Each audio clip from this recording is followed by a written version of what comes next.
Morning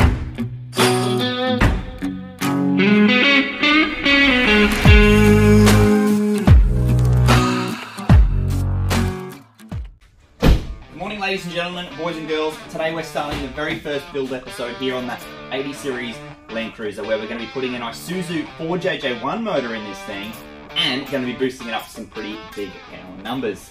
Now I just want to give you a quick disclaimer. I have never done an engine conversion before. I've never taken an engine out of a car, so this is all of a first for me. I'm going to be learning on the job, so jump down in the comments as I'm going. If you think there's better ways for me to do things, I would love to hear from you.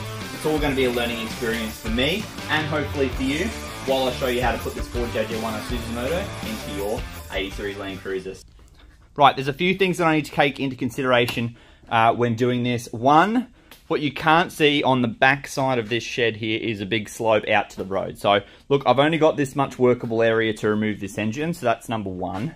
Number two, I need to degas the air conditioning system. I'm going to drop the radiator outside just to make it a lot easier for me. And then I can start unbolting everything. Anyway, so let's get this thing out of the shed onto the driveway and let's drop this coolant.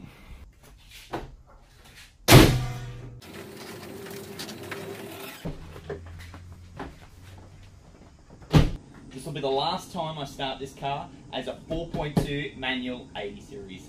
A little bit excited and a little bit nervous about that, but anyway, here goes. Now I know you guys in the comments are going to be like, why don't you rev it up?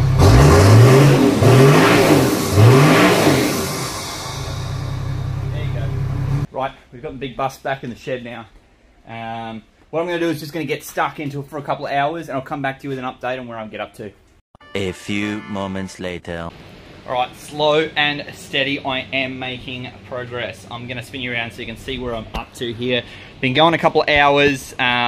It's not that hard, so if you're looking to do this at home, you literally just start at the front and start unbolting things as you go. So the front bar's off, the aircon condenser's out, the radiator's out. Had to take obviously the grill off. And we're just slowly chipping away further and further down this engine bay. Pretty happy with the progress and where I got up to and getting that engine out. Plus I have to do a little cheeky trip to Super Cheap to get a couple of new tools, some extensions, some universal joint things so I can get to the gearbox bolts, which will be tomorrow. I also got a big jug over there to drop the engine oil out of this thing. I've got to get the engine oil out of the 4J as well, and I also got to get the power steering fluid. And I'll probably spill some fuel and stuff as well. So I'll call that a wrap for the day. I'm very happy with my progress. I only do this in probably about 2 to 3 hours, so I'm pretty happy with that. So I think what I might do tomorrow is start from the back forwards. So I might start with the drive shafts, come up to the transfer case, drop the oil, gear oil out of that, drop the transfer oil as well. Pretty much just get all the fluids out of this thing. And then I think we'll be in a really good position to start having a look at exactly what we need to unbolt on this thing to release this 1HZ from its 30-year life in this car. Tomorrow. Alright, so I'm back at it again today on the 4J 80 series build. I've already made a bit of a start this morning, so I'm getting well and truly underway on bolting this thing. All the sensors are gone down that side. The exhaust is now off of the turbo side. I've managed to unbolt all the power steering. I've dropped the oil out of it. I'm just up to the point now where I've got to unbolt the gearbox, and this gets exciting. I've got the chain on it, so we're getting very, very close to lifting this beast out of here. So yeah, so I'm just going to keep tinkering away with it, and yeah, hope you're enjoying the episode so far. Okay, next on the to-do list is actually to remove this bonnet. Now, I'm a bit worried about this. I've got to do it solo. I've got the shifters out.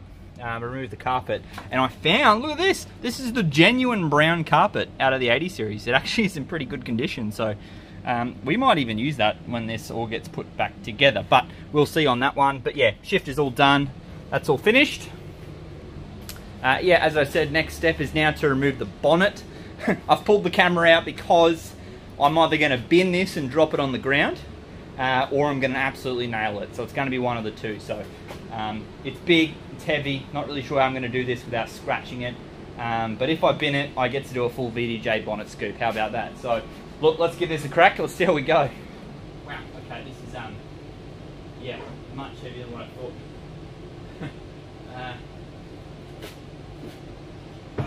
Now, I'm going to get this, eh?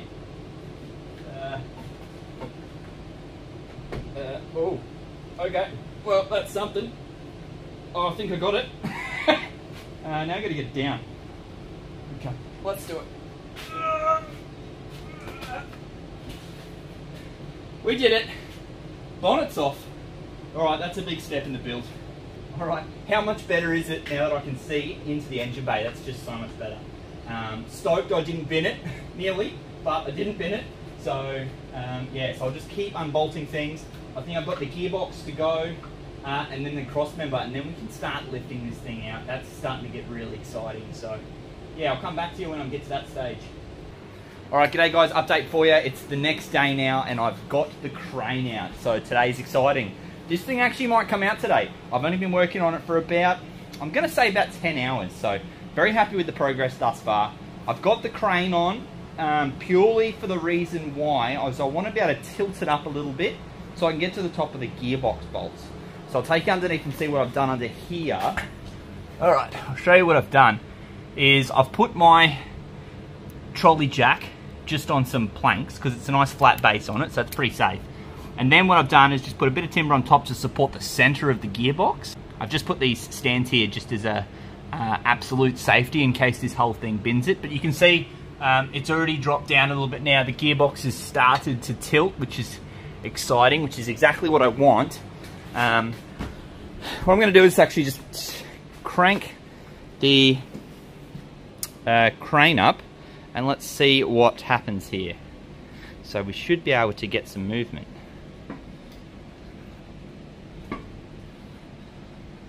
There we go. Alright, not sure if you can see down there, but we have some separation. The engine has lifted quite a lot. It's coming up off the mounts. It's very exciting. Whew, the engine has liftoff. We've got it up in the air, hopefully enough to get to the top of the gearbox bolts because they are jammed so hard up against the firewall it's not funny.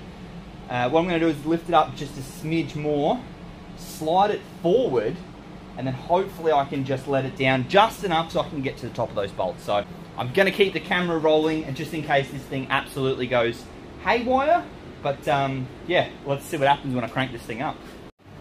Okay, take two. I did a quick little readjustment just so I can make sure that the trolley jack was on the floor. So that is going to be able to roll forward ever so slightly while I use the engine crane to pull the engine forward. That's the idea. So let's I'll leave you running. Let's see if this is going to work.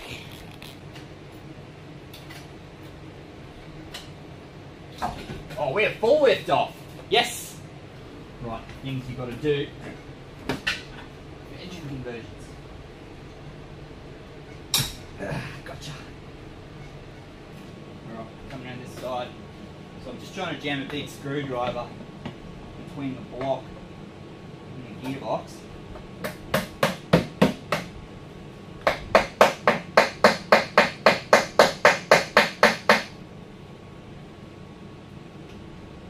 It's caught on the dowels.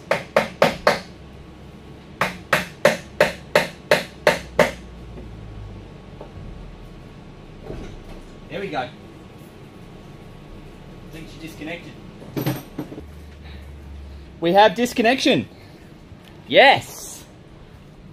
All right, the gearbox has parted with the engine.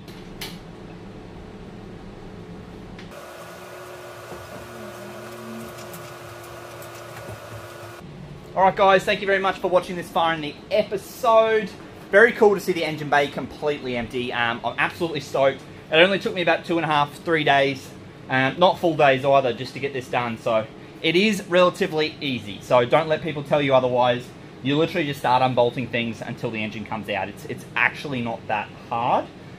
Even the bolting the top of the gearbox bolts was super easy. You just have to slide the motor forward about 2 to 3 inches, and they're super easy to get to. Didn't have to do anything crazy in the console or anything like that. So yeah, very easy and very, very happy. The 4.2 1HZ has now left the party, and we're going to be replacing it with the Isuzu 4Jj1 out of a D-Max. So, hope you enjoyed this episode. Thank you for watching this far along, and if you're interested, like and subscribe so you can stay up to date with the build.